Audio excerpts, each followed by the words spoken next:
अस्सलाम वालेकुम महतरम नाज़रीन। आज के मुआशरे ने इज्जत दी भी तो किसको? पैसे वालों को। तालियां बजाई भी तो किसके लिए बजाई? जो अपनी अदाकारी की जौहरिया दिखाते हैं, ऊट पटांग हरकतें कर रहे हैं, घिसे पिसे डायलॉग अपने लबों पर सजा कर अपना सीना चौड़ा कर रहे हैं।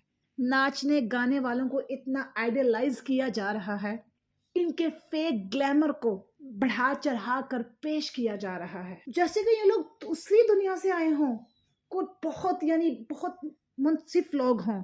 मैं जो आप लोगों को बार बार कहती हूँ ना, इन लोगों को देखना छोड़ दें, इनसे मुतासिर होना छोड़ दें, लोगों पर अपनी जिंदगी और अपना कीमती टाइम लगाना छोड़ दें। अगर यही चीजें आप अल्लाह के लिए करो, अपना कीमती वक्त अपना टाइम अगर अपने रब को दो, तो अपनी जिंदगी में खुद फर्क देखोगे। ये जो इज्जत आप दुनिया में कमा रहे हो ना, ये मरने के बाद आपके काम नहीं आएगी, लेकिन जो इज्जत आप अपने रब के आगे कमाओगे ना, वो आपको दुनिया में क्या आखिरत में भी काम देगी। मैं इसलिए बार बार रिक्वेस्ट करती हूँ कि नाचने गाने वालों को प्रमोट करना छोड़ दो, क्योंकि ये गुमराह हो चुके हैं और हम लोग भी गुमराह हो रहे हैं। हम लोग क्यों खुद को सेल्फिश बना रहे हैं? हम लोग क्यों अपने आप बारे में सोच रहे हैं, सिर्फ अपनी ज़ात का सोच रहे हैं? हम लोग ये क्यों नहीं सोचते कि वो रब जो हमसे बहुत ज़्यादा प्यार करता है, जो फरिश्ते हमारे गुनाह लिख कर जाते हैं, उस रब की मेहरबानी और रहमत देखो कि वो रब उन्हीं फरिश्तों के हाथ अगले दिन हमारा रिस्क भेज देता है। सोचो वो कितना मेहरबान है, हमारी सोच वहां तक जा ही नहीं सकती जितना वो रहमान है। वो कहता है, मेरे बंदे तू मुझसे मांग कर तो देख, तुझे मैं ना दूंगा तो फिर कहना।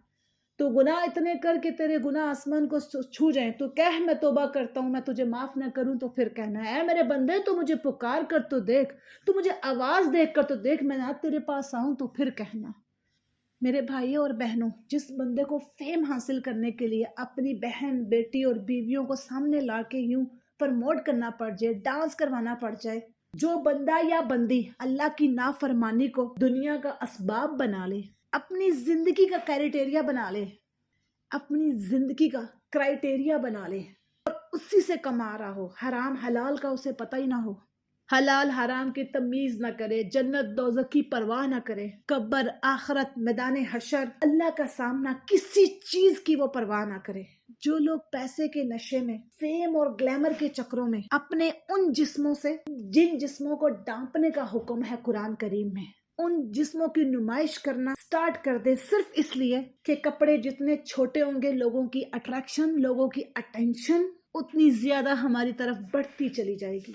मुझे बताएं, क्या ये सारे लोग अपने लिए अच्छे फैसले कर रहे हैं?